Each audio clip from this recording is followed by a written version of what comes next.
Hello, and welcome to the show. My name is Portia Monique, and today I'll be your host.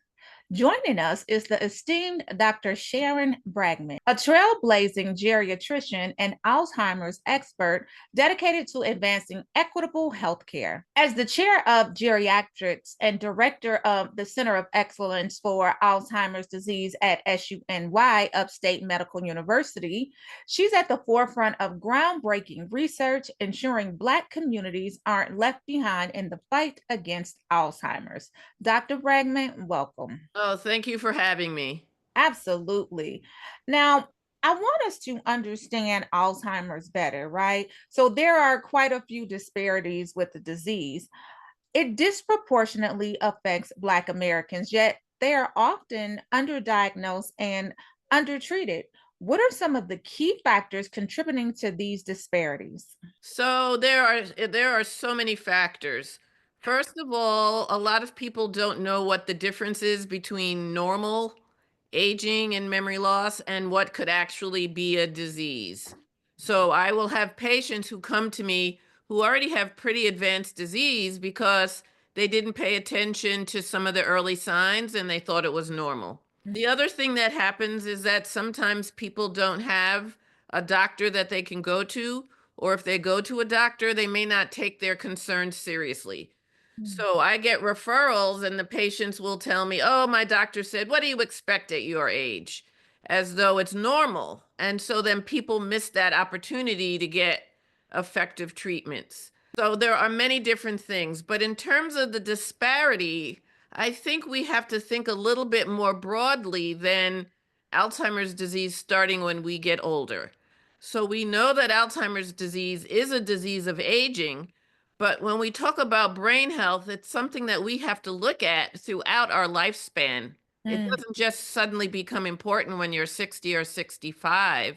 right. And so I think those are some of the messages I'm trying to get out to people, that we have to talk about brain health along our whole lifespan. Now, how does socioeconomic and healthcare access issues impact the likelihood of Black Americans receiving an early and accurate Alzheimer's diagnosis? So, well, first of all, you have to have health insurance or access to a doctor, access to a clinic. Sometimes it's even hard to get access to specialists who are experts in Alzheimer's disease and memory loss, depending on where you live. Some people don't have time to get to the doctor because they're working in jobs where they may not get sick leave. Socioeconomic status can also come into play because maybe you're not eating the healthiest diet. Fresh fish and fresh food is very expensive. And Mhm. so people may be eating highly processed foods that we know are not nutritious Right. and not healthy for your body and your brain. So there's many different factors, and I don't want us to think that there's a genetic reason why Black people get Alzheimer's disease twice as likely, or twice as likely to get it than someone who is white. I think it's those social determinants of health that are making a difference. The other thing we know, that stress is very bad for our bodies. When we are under stress, it makes our bodies make special stress hormones that can raise our blood pressure. It changes the way your body breaks down and uses sugars, so that increases your risk of, say, getting diabetes. Mhm. And some people, when they're stressed, they eat more, so then they may start to gain weight. We know that obesity and hypertension and diabetes are also big risk factors Mm. for memory loss and Alzheimer's disease, and that's something that's very common in the Black community. The other thing is that stress can become so normal you don't even realize that you are feeling stressed. Mhm. And especially if you're dealing with discrimination or racism on a daily basis, and then you're not sleeping well, and then you're not eating well. Those things do take tolls on our body and impact your life expectancy and your overall health. Yeah, and you mentioned that the stress is a cause. Well, sometimes we don't necessarily realize how stressful we are. How do we notice the signs of stress? How do we even know that we're stressed? Because a lot of the times we simply just don't know. It's I know. normal for us, right? The I routine know. of everything of it all. So I how know. do we identify it? So this is where it's important to have a good healthcare provider so that you can get your blood pressure checked. You Mhm. can talk to someone about what your day-to-day life is like. You're having worries about your kids and paying bills and the way you're being treated. It's very insidious, which means it sneaks up on us.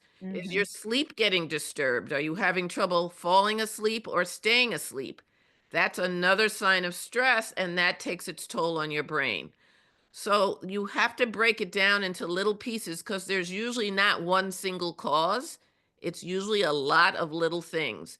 You have to have someone you can talk to, whether it's a good friend or a family member or maybe somebody in your church community.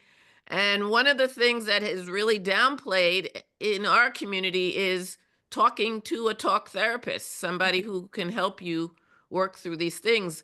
But this all requires money and access to care. So we get in a vicious cycle where we have these needs, but we can't get them treated appropriately. And then you try to figure out how to do it on your own, which may not be very effective. And then as you get older, your body starts to break down under all these stresses. It's very interesting because one of the more recent studies showed that air pollution can actually increase your risk of getting Alzheimer's disease. Really? So Elaborate. it's all those little particles that are in the air Mhm. and you breathe them in. The mechanism isn't quite clear, but it could cause like constant inflammation and other things that then cause changes in the way your cells function. And African Americans tend to live in environmental areas where there's more air pollution, there's fewer trees. We know trees are very important in filtering the air. And so there are things that are beyond our control because of the greater kind of societal pressures and the way we live that can be increasing our risk.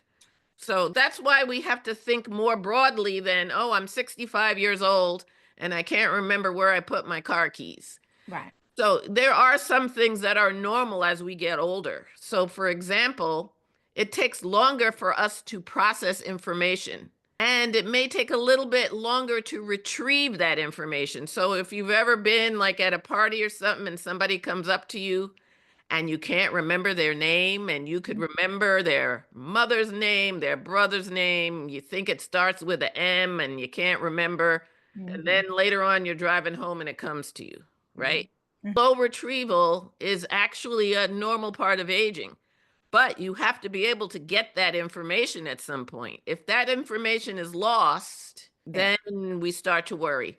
If you misplace your keys and you can't retrace your steps and find them, then I would start to worry. Most of us can retrace our steps and figure out where they are.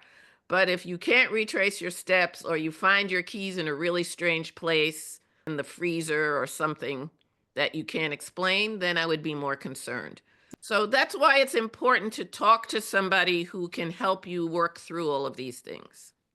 I'm happy that you said that memory retrieval is a normal part of aging because if you had said that's the onset of Alzheimer's, I would have said, "Oh my God, Dr. Bragman, I'm there." Right? Well, we live in a society right now where we are bombarded with information. We have a 24-hour news cycle. We try to do multiple things at the same time, which really isn't good for our brain. Right. And so, yes, that is a concern. Now, there are some people where they get a little bit worse. Mhm. They don't just stop with those annoying problems remembering a name. And that's why we have to be able to talk to somebody who can help you figure out, is this normal or is this something that we should be more concerned about? Yeah. I'm still at the stage where I'll recall it after I leave or after I need it. So it still comes to me. So Oh, that sounds good. So yeah. that means you're probably trying to do too many things at the same time. Our Mm, brains were only made to do one thing at a time, but our society values people who multitask. mm, If you've ever seen little kids who are watching TV and listening to music and doing their homework, maybe when you're younger you can get away with it a little bit more, but when you're older you really have to focus on one thing at a time. I wholeheartedly agree. And thank you so much for sharing that. Now, I want to talk about the importance of Black participation in research and clinical trials. And historically, Black Americans have been underrepresented in clinical research, leading to treatments that may not fully address our needs. Why is it crucial for Black patients to participate in Alzheimer's research, including the BIMFO team study? So yes, I'm part of the BEMFO team study. And unfortunately, a lot of the current treatments that are out there for Alzheimer's disease have had very, very few Black people in it, very few Asian people, very few Latino people. And that is a problem because if you need these drugs, we don't have a full understanding of how they may respond in you. It's very important to be involved. And in my work, I have found that the number one reason why people are not involved is because they haven't been asked. Mm, So doctors and nurses and other people working may not even bother to ask. And then you have to be working with people that you trust. There is a history of doing bad things in research to people. Unfortunately, that is probably not the main thing in people's minds because most people are thinking about their interaction with the healthcare system and do they trust the doctors and nurses that they're working with? mhm, If we feel like we're being discriminated when we go for healthcare, we're not going to be open to participating in research. So that has been one of the main things that I've been looking at. And there's a significant number of us when we go to the doctor when we feel we're not getting the best care for other reasons. mhm, So it's a matter of developing trust and developing relationships, and that takes extra work.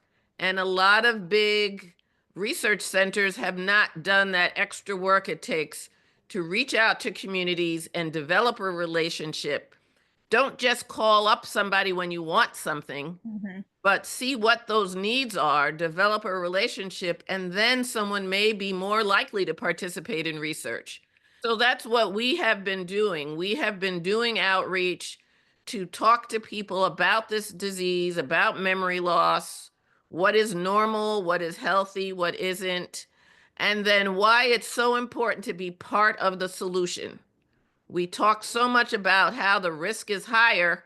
I'm actually kind of tired of talking about all those risks. I want to talk about solutions. solutions, yes. And the solutions are to participate in research so that we can get answers that will help us or our grandchildren.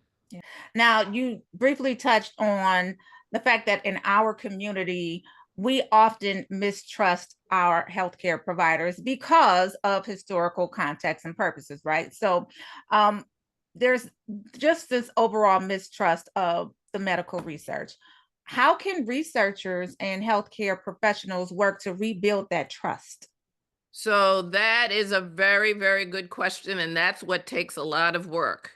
Because, first of all, you have to have insight into the reasons that are going on. And then, Mm, in addition to working on your research, you have to then figure out how to have relationships with different people in different communities. And that takes extra work and extra time and extra focus. And I think some researchers are starting to get it.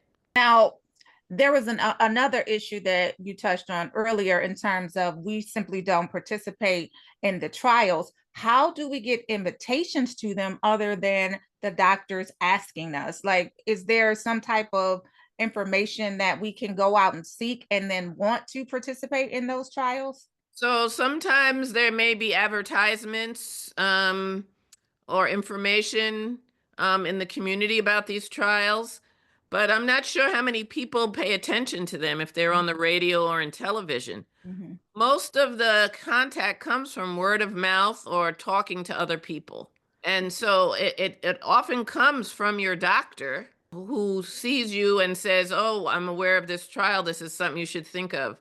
But we're also looking at reaching out to different community groups so that they can also help give that information out. And, there are a lot of rules now that make it just about impossible to do bad things to people in research. Nice. All research studies now are heavily reviewed and scrutinized. And so all of the things that used to happen in the past just are not allowed to happen now. So That can sometimes help reassure people. But one of the biggest things is that we need to get people when they're very early on with memory problems, because most of the drugs that we're looking at in these trials are most effective very, very early on. Mm, And so that may be people who are not aware of their problems, or they're minimizing it, or they got a good rationalization.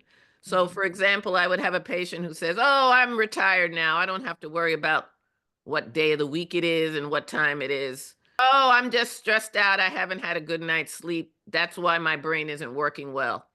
Well, anytime you have a concern, it should be brought to a doctor. And if you have a doctor who tells you, "What do you expect at your age?" that's not a good response, and you need to find another doctor. I love it. And the other thing is to look at trials and what it involves. What do you have to do? And if you look at the trial with the Benfo team, for example, it's really taking a vitamin. This study is based on the fact that a B vitamin, B1, which is also thiamine, may be in lower levels in your brain. And when it's in a lower level in your brain, that can start the chain reaction that can lead to damage to cells and cause memory problems. So you could have normal levels of this B vitamin in your bloodstream, but it's lower in your brain. So there's a theory that as we get older, our brains need higher doses to get to function well. Mhm, And so this is a drug that was specially formulated to help get higher levels of thiamine or vitamin B1 into the brain. It's a pill. It's not something that requires you to get shots or IVs or anything. So when you're looking at a trial, you have to determine, what do I have to do to participate? right. And what is the time involved? And Mm, are there any costs involved?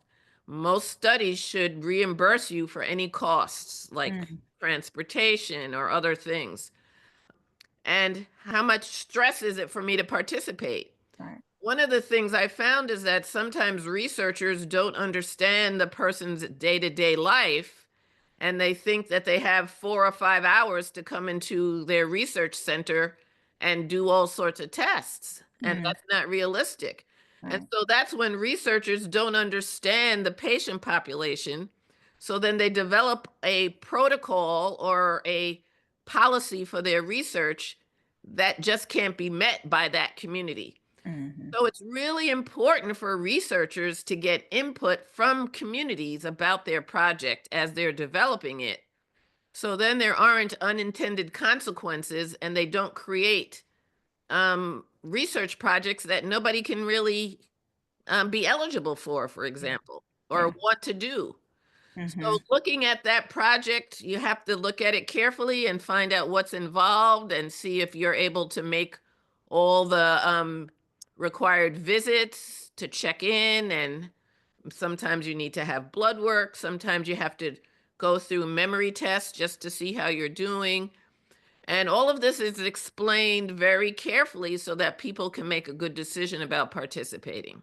now I want to go back to vitamin B1 and thiamine. Is that the same thing? Because you, as I was listening, it sounded like you were using drug and vitamin interchangeably. Is it the same thing? Yes, so we know that B vitamins in general are very good for our brain and our nervous system.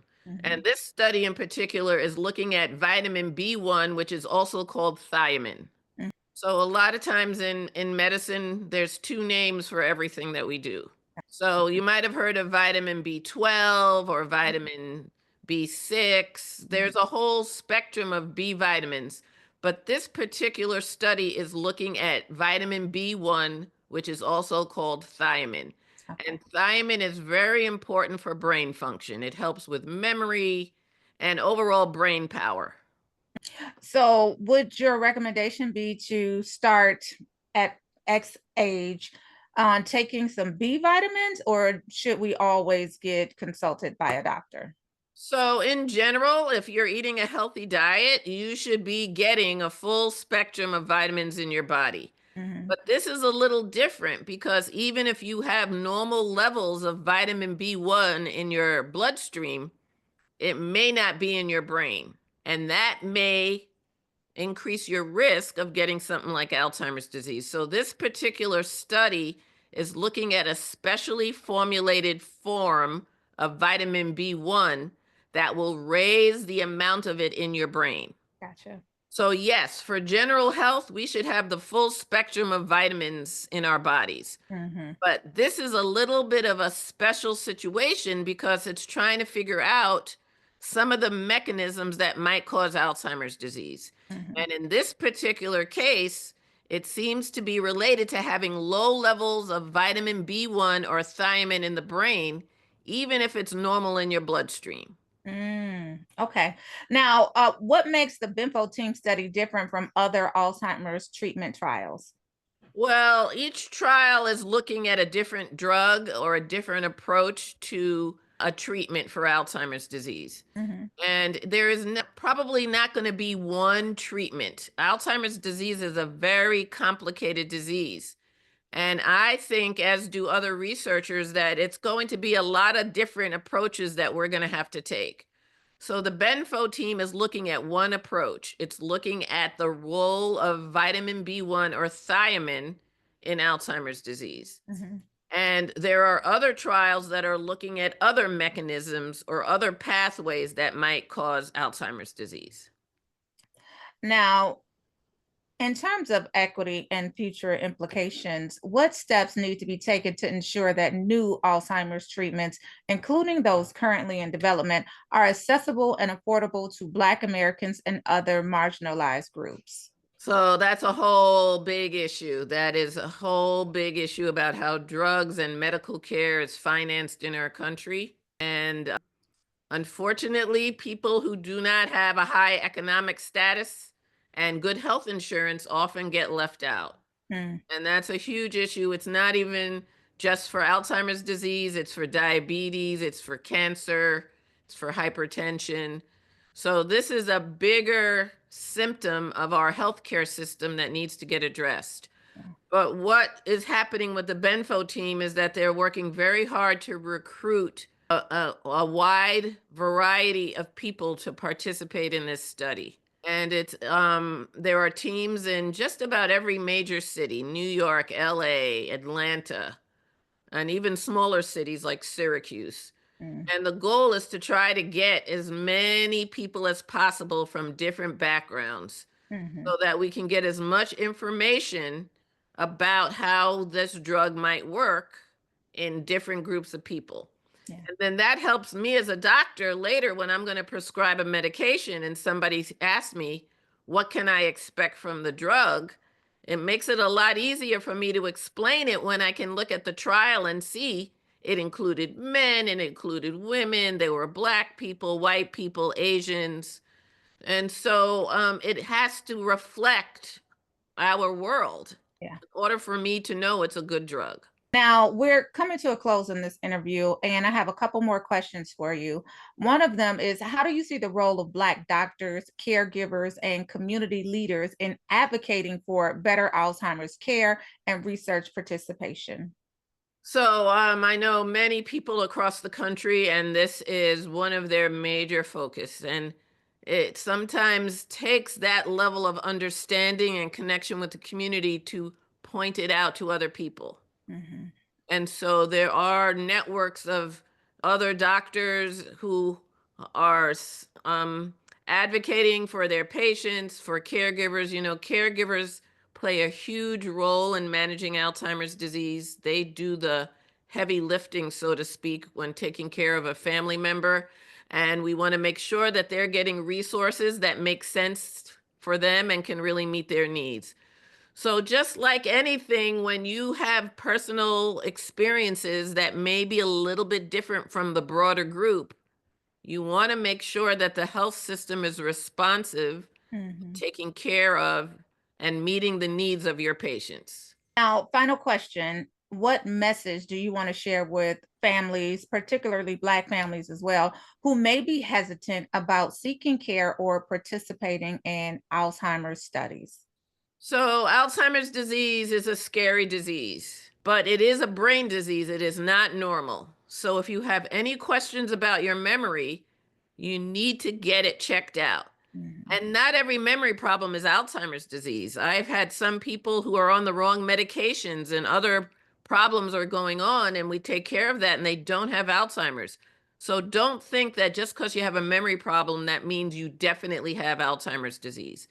But also don't ignore a problem Mm. because it will get worse with time. And then you reach a crisis point, and if you come for care in a crisis, your options are limited. So it's always important to work on this early when you have more options. Now, let us know where we can follow you, follow your work, get in contact with you if someone needs to, and simply keep up to date with all of the things that you have going on. So I'm in Syracuse.